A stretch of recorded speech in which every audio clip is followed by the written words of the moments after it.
iyadoo xilligan foodo lala gelayo xilligii xagaaga kullu ka dhacayay goobaha xeebaha ah gaar ahaan magaalada Berbera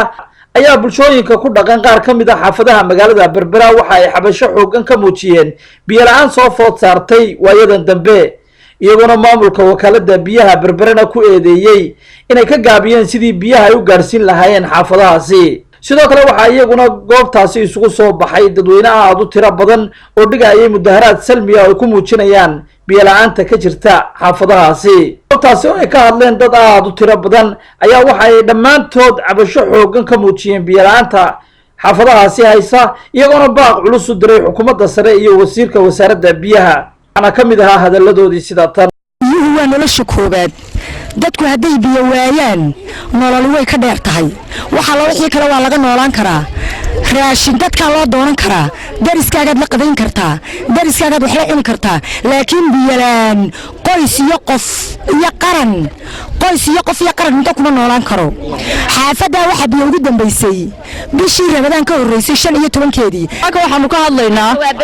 haraad waxa jirta booyada noo shuba biyaha qofka aan waxa noo dheer dhibaatada booyada noo shuba booyadaas waxay oranaysaa marka tahay biyaha ii shub ma barkad baad leedahay mise foosto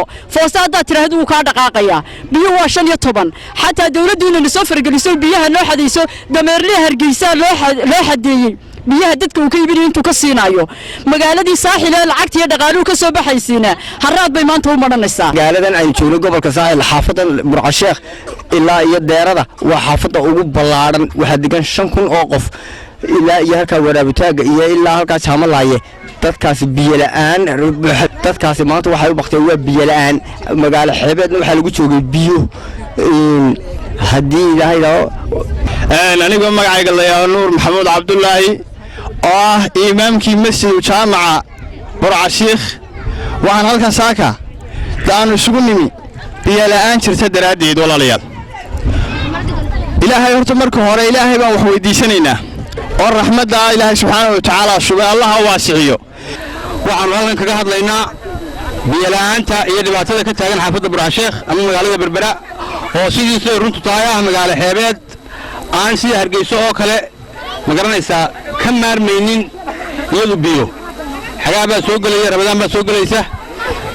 markaa waxaan baaq u diraynaa madaxweynaha jamhuuriyadda Soomaaliya geesta kale mareeyaha wakaalada biyaha ee magaalada Berbera Axmed Aadan Ismaaciil oo wax ka weydiinay cabashada dadweynaha ka cabanaya biyo la'aanta ayaa isaguna kaga jawaabay sida tan